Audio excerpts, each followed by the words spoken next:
بسم اللہ الرحمن الرحیم، السلام علیکم۔ میں ہوں سیبی کاظمی، آپ دیکھ رہے ہیں فیس بک اور YouTube.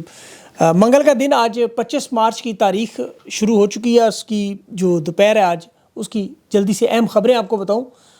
Army chief general Asim Munir کے گھر قیامت صغریٰ ٹوٹ پڑی، اور امریکہ میں وہ جس کی بات کی جا رہی تھی پورا وہ معاملہ آ گیا سامنے۔ جو ولسن چھا گیا ہے فرعون شکنجے میں، اور ابھی آرمی چیف اور باقی 25 لوگوں کے حوالے سے مشکل کا شکار۔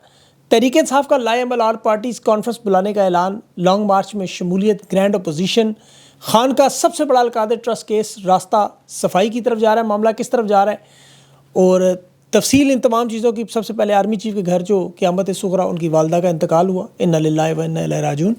مائیں سب کی سانجھی، سب کی والدہ جو حیات ہے، اللہ انہیں زندگی دے، جو فوت ہو گئے انہیں جنت الفردوس میں جگہ عطا فرمائے، پاکستان میں سب کی، دنیا بھر میں۔ ابھی آرمی چیف پچھلے دنوں چولستان کے دورے پر تھے، جہاں وہ مریم نواز صاحبہ کے ساتھ سرسبز پاکستان کی مہم کا افتتاح کر رہے تھے۔ وہ تصاویر آپ کو دیکھی ہوگی۔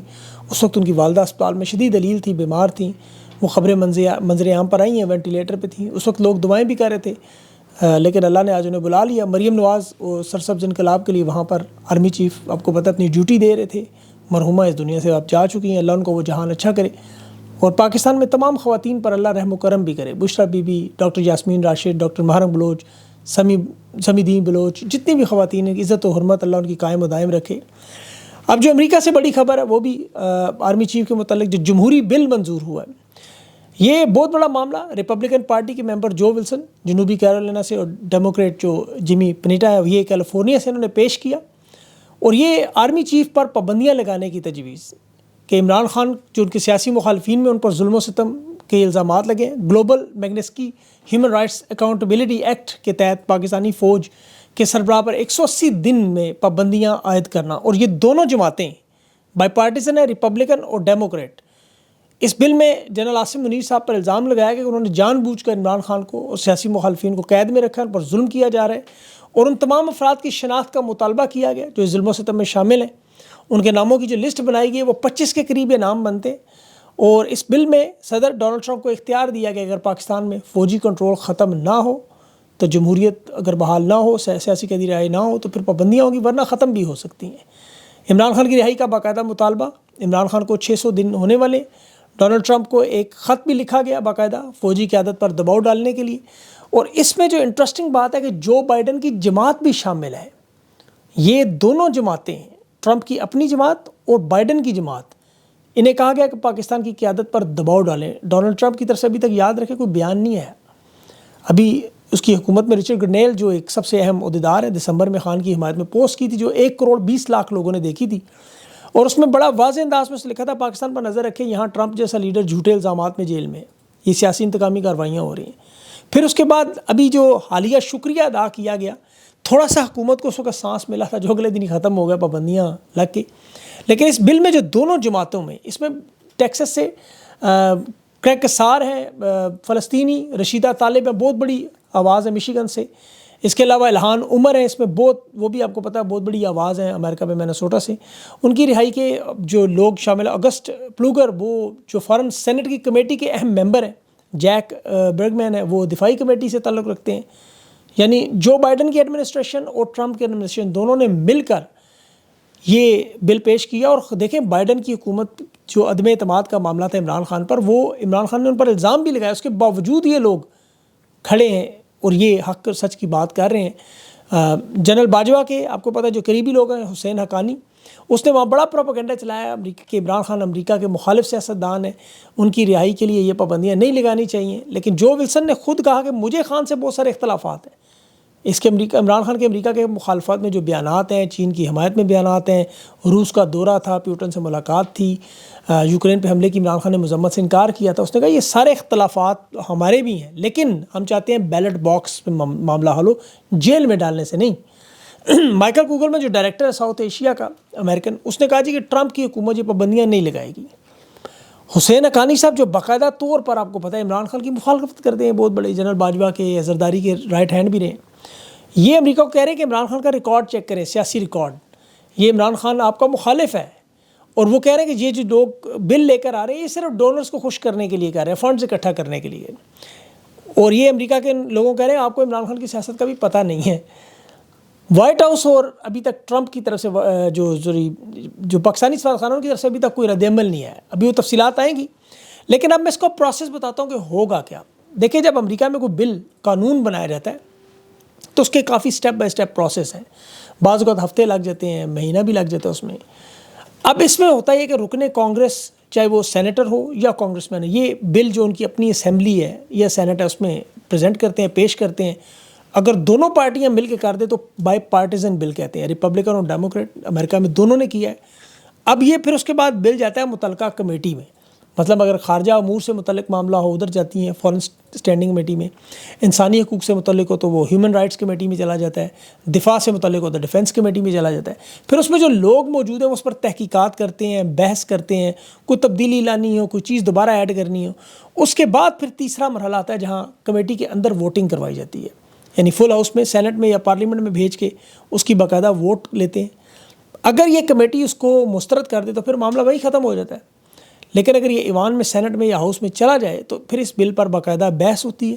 کوئی اس کی حق میں جاتا ہے، کوئی اس کی مخالفت میں جاتا ہے. پھر اس کے بعد تمام لوگ جنہوں نے ووٹ دینا ہے ان لوگوں کے ووٹوں کو ظاہر کاؤنٹ کیا جاتا ہے. اور بل ہاؤس میں اگر پیش ہو تو وہاں منظور ہو، اس کے بعد وہ سینٹ میں جاتا ہے، اور اگر سینٹ میں منظور ہو تو ہاؤس میں. جس طرح پاکستان میں بھی آپ نے 26ویں ترمیم پہ واردات دیکھی تھی پارلیمنٹ اور سینٹ کی، تو وہی والا کام ادھر امریکہ میں بھی ہوتا ہے.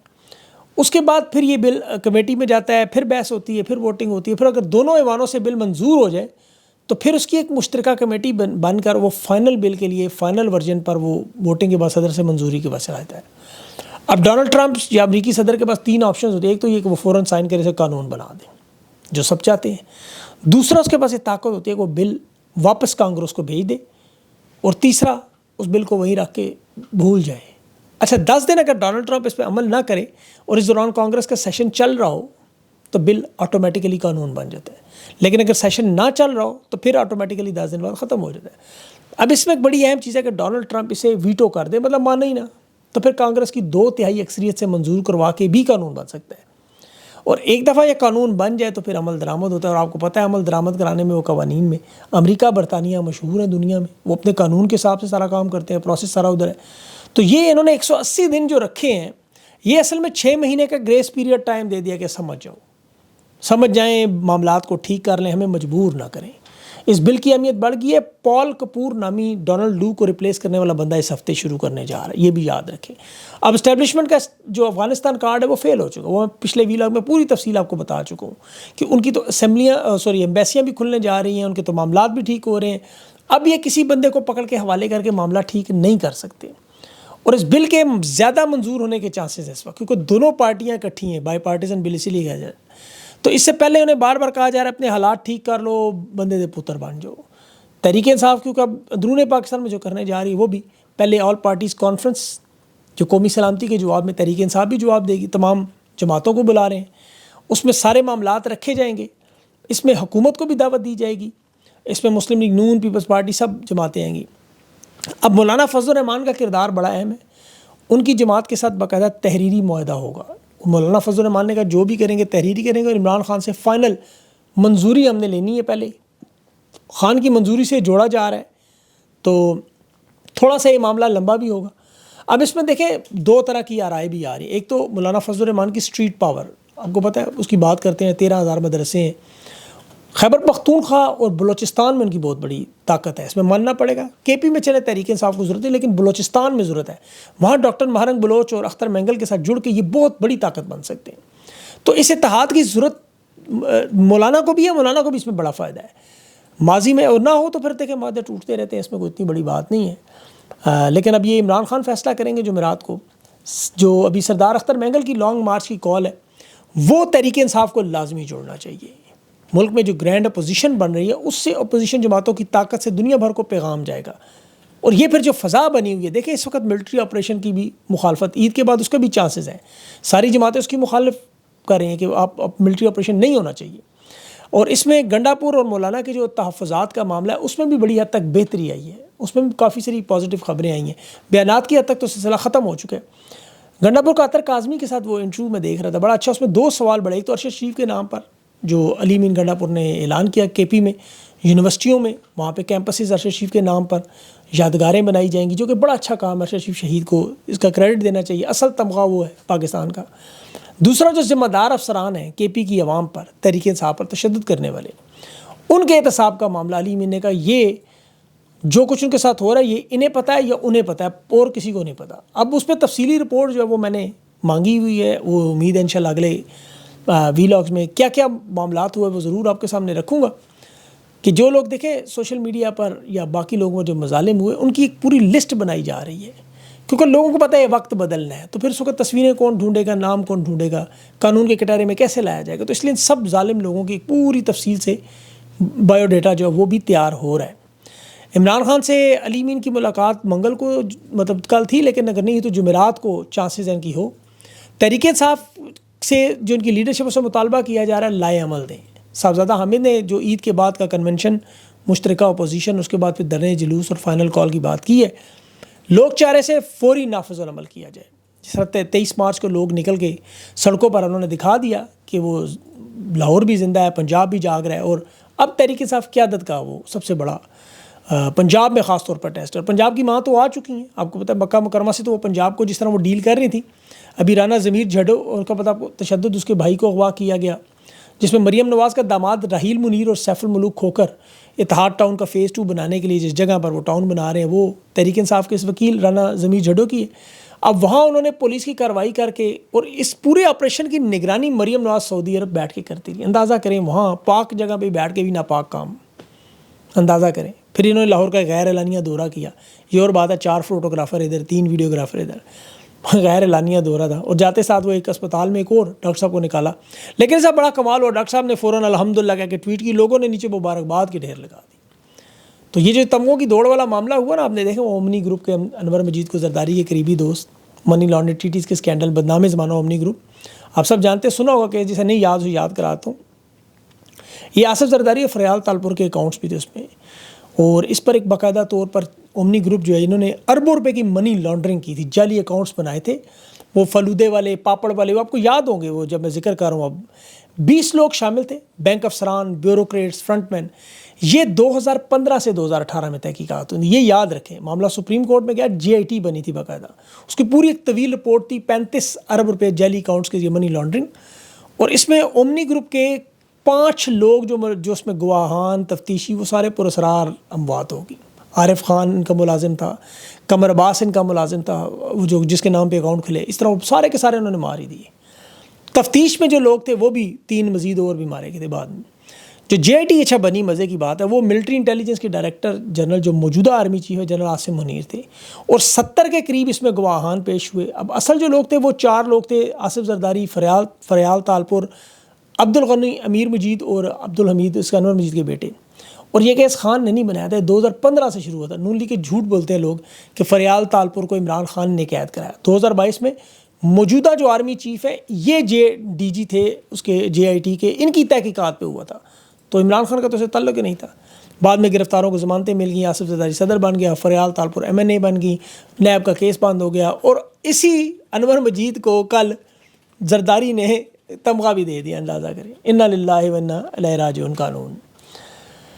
انہوں نے دیکھے بشرا بی بی پر بھی ایسے الزامات لگائے کہ انہوں نے ٹرانسفرز کرائیں، پوسٹنگز کرائیں، پنجاب میں یہ پیسے لیتی تھیں. بشرا بی بی پر ایک کیس لیکن نہیں آیا، ایک کیس بھی جو یہ بندہ آ کے کہہ دے کہ جی میری کو ٹرانسفر ہوئی ہے، میں نے پیسے دیے تھے، میں نے پیسے لیے تھے، کوئی تو نکال لیتے ایک اتنے. انہوں نے ملک ریاض کے ہیرو کے سیٹ کرپشن کی فائل ہوگا جی، آرمی چیف جو موجودہ آرمی چیف ہیں انہوں نے عمران خان کو دکھائی دی جب یہ DGISI تھے، پھر یہ ٹرانسفر ہوئی.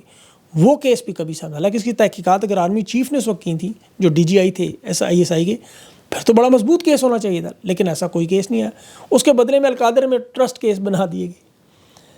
ابھی تو دیکھیں قانون کا کھلواڑ. ابھی اسرائیل کے حوالے سے جو وفد گیا 10 صحافیوں کا، پاکستانی صحافی اور وہ فلم میکر سبین آغا، وہ انٹرویو میں اقرار کر رہی ہیں کہ سریعام دنیا کے سامنے کہ پاکستان کی حکومت کی سرپرستی میں گئے. مطلب انہیں کوئی اعتراض نہیں، انہیں پتہ تھا باقاعدہ حکومت کے تمام ذمہ دار لوگوں کے ہم اسرائیل جا رہے ہیں. ہولوکاسٹ کے لوگوں کو بھی ملے وہاں، انہوں نے جو وہ فوج کے لوگوں کے شہداء کے وہاں جو ان کے شہداء ہیں ان کے خاندان میں بھی گئے، ملاقاتیں بھی ہوئی، میوزیم بھی دیکھے، تعلقات میں دور اتفاق تعلقات کی بات بھی ہوئی. لیکن یہاں پہ حکومت نے کہا دفتر خارجہ نے کہا ہمارے پاس معلومات ہی نہیں ہے. مطلب یہ اسی لیے احتجاج آپ کو نہیں کرنے دینے تھے. اور وہاں پہ فلسطین میں بھی شہادتیں ہوئی ہیں، یاد رکھیں. لیکن انہوں نے اپنا کام پکا کیا ہوا ہے، اور یہ ان کا آخری پتہ مجھے لگ رہا ہے. یہاں سے جھنڈی ہو گیا کام تو پھر یہ سارے فرعون آپ کو پتہ ہے آپ کو دریا میں ہی غرق ہوتے ہوئے نظر آئیں گے. ان کے پاس وقت ہے، اور یقین کریں آج بھی میری جو ابھی امریکہ میں ذمہ دار شخص ہیں ان سے بڑی تفصیل سے بات، انہوں نے کہا دعا کریں اللہ سے کہ ان لوگوں کو عقل آ جائے، کیونکہ جو کام ہونے جا رہا ہے ان کے ساتھ وہ بڑا خطرناک ہے، اور اس میں پاکستان کا بڑا نقصان ہے. تو اس لیے اللہ کرے انہیں عقل آئے اور یہ پاکستان کے لوگوں پر رحم کرے. اگلے ویلاگ تک کے لیے مجھے اجازت دیں، انشاءاللہ اس میں مزید بہت سی خبریں ہیں. آج کام بہت زیادہ تھا تو انشاءاللہ، کیونکہ میں نے وہ بیچ پہ تھوڑی بریک ماری تو مصروفیت کی وجہ سے، تو اب اس میں ایک دو ویڈیو شاید زیادہ آ جائیں تو شاید وہ کمی پوری ہو جائے، آپ کو وہ چیزیں بہت ساری مل جائیں جو رہ گئی تھی. اپنا خیال رکھیں، مجھے اجازت دیں، اللہ حافظ.